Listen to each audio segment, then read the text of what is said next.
Hello guys, good evening. So this is Doc Franklin once again. So for this evening, mayroon lang tayong pupuntahang kumpare. O inaanak ko yun sa binyag yung kanyang bunso. So may problema yung kanyang sasakyan. So nakakaawa naman na hindi natin pupuntahan na wala silang magamit bukas. So, yung history ng sasakyan na ito ay binili niya sa isang Pilipino dito sa Surrey, British Columbia. Pero masamang sabihin na talagang grabe, harap-harapang inaano yung sasakyan. Talagang inalter masyado yung mga hindi dapat gawin doon sa sasakyan. Tapos ibenta mo sa isang Pilipino na kapwa mo, kababayan, parang nakakasama talaga ng loob. So, ginawa ko itong video dahil ayaw kong hindi sana pamarisan ng ibang mga Pilipino dito sa sa Surrey, British Columbia, or sa kahit saan man, na wag naman sanang gawin yung mga ganitong sitwasyon, dahil ang mga madadali ay kapwa mo Pilipino eh. So ipapakita ko sa inyo yung ginawa nilang pag-alter doon sa sasakyan, na yung battery ay nilipat nila instead doon sa sa mayroon siya sa railing lagayan. So, hindi nag-start ang sasakyan at yun, pupuntahan ko dahil gagamitin yung sasakyan bukas. So, simple lang yung dala nating gamit. So, mayroon tayong multi-tester, tapos yung sets of tools, tapos battery jump start natin. So, battery pack natin, portable. So yun yung dadalhin natin para doon sa titingnan natin kung ano yung problema, kung talagang battery or something na hindi mag-start, o hopefully hindi yung starter ang problema. Ayun, gabi na nga. So punta tayo doon sa kumpare natin sa kanyang bahay. So mga 10 minutes drive lang yung kanyang bahay from my house also. So pupuntahan ko so 6:18 in the evening dito sa Surrey, British Columbia. So yun nga, nakakasama lang talaga ng loob na may mga kapwa tayong Pilipino na nagbibenta ng sasakyan dito sa marketplace, na parang talaga yung basta lang sila magkakaroon ng pera, na hindi nila iniisip yung kapakanan at safety ng kapwa niya kababayan. So ito sasakyan ay Dodge Journey na 2010. So yun nga, maraming problema yung sasakyan na naibili ng aking kumpare. Nagkataon lang na nung binili niya itong sasakyan na ito ay hindi niya ako natawagan, at nagbayad siya ng pera na hindi niya ako kinausap na tingnan muna yung sasakyan. Nung nabayaran na niya yung sasakyan at dinala sa akin, yun nga, nakita ko na inalter niya yung battery. Instead na yung battery ay ilalagay dapat sa may sarili siyang lagayan, so nakita ko yung battery masyadong malaki, so nilagay na doon sa gilid lang ng transmission, na wala man lang walang nakahawak, or wala man lang tali. So at grabe, sobrang makikita niyo yung sitwasyon ng battery, parang nakakapanlumo talaga. Kahit ako, nung nakita ko yung sasakyan, na okay lang naman sana ang price, wala naman akong question doon sa price na binenta, Pero dapat maging honest ka sa kapwa mo Pilipino or kahit sino man, dahil ang pinag-uusapan dito hindi pera eh. Ang pinag-uusapan yung safety nung makabili ng sasakyan. So yun yung nakakasama ng loob lang talaga. So magiging aware sana itong video na ito, dahil may mga ibang tao na pira-pirahin na lang talaga yung ginagawa nila.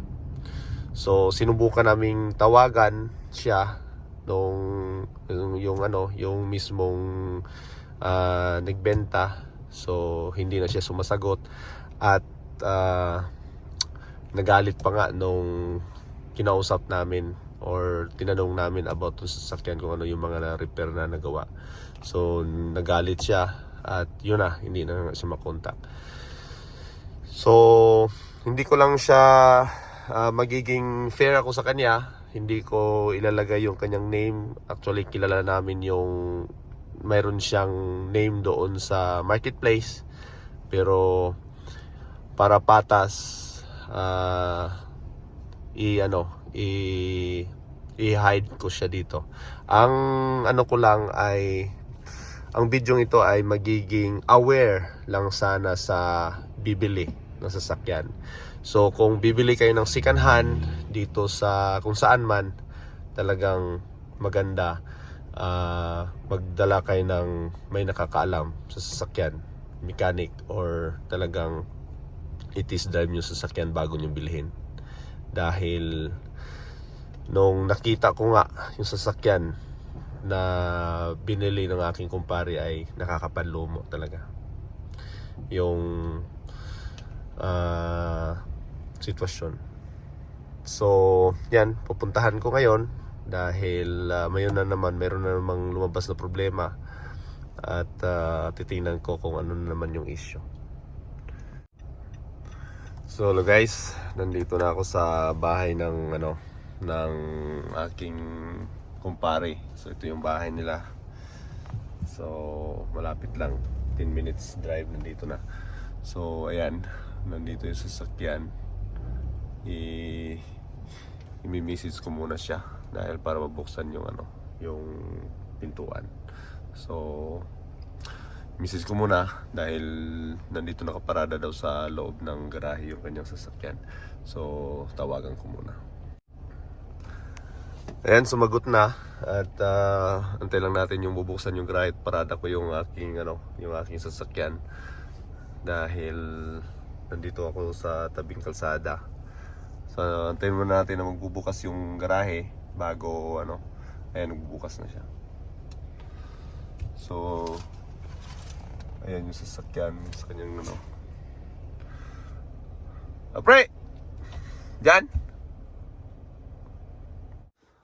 So yun, nandito ako ngayon sa sa sasakyan. So far wala naman na kaming concern doon sa sasakyan. Malinis naman yung pero yun nga, nakakasama lang ng loob dahil yun nga, inalter niya yung battery dati dito. Dito lang nilagay yung yung battery dahil malaki.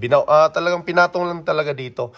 So papakita ko yung pictures, kayo na lang yung maghusga kung tama ba yung ginawa ng isang Pilipino na ipapahamak niya yung yung at saka may bata pa. So yun nga, ilalagay ko dito. Buti nga binalik to. Kinuha ko sa kanya. Pinuntahan mo. Tapos ano sabi niya? Hindi ka na kinausap pag po ako. Oo. So ibig sabihin niya, isipin mo patas kami, pero hopefully siya maging patas siya sa ibang customer dahil nakakaawa yung yung mapopuration yung nakabili. So dapat maging patas lang. So yun nga, so ayaw mag-start, so check natin. Sige, start mo pa. Yeah, ilagay mo. Pwede nakasaksak yan? Yeah, okay na. Nakasaksak to. Ano talaga yan? So ito yung dinala kong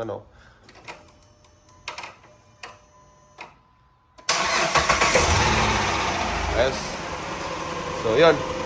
Na-discharge lang dahil doon sa aftermarket na dashcam. So, may recording kasi yung dashcam na yon, kaya aware.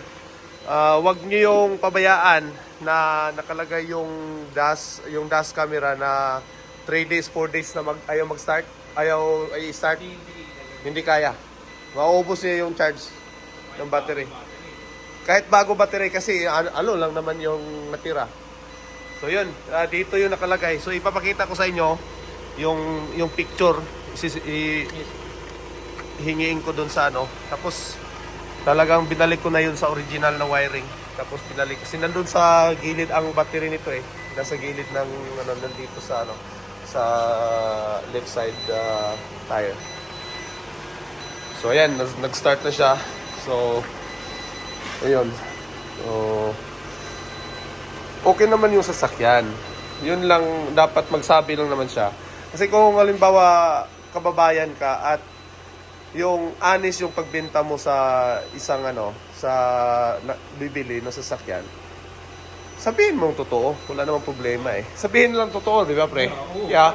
Sabihin para honest kampante ka na, oh, ito bro, ano talaga eh, talagang mayroon pang ayusin ito, oh. Ikaw na bahala niyan. Oh, kasi wala naman talaga akong pambiling battery na.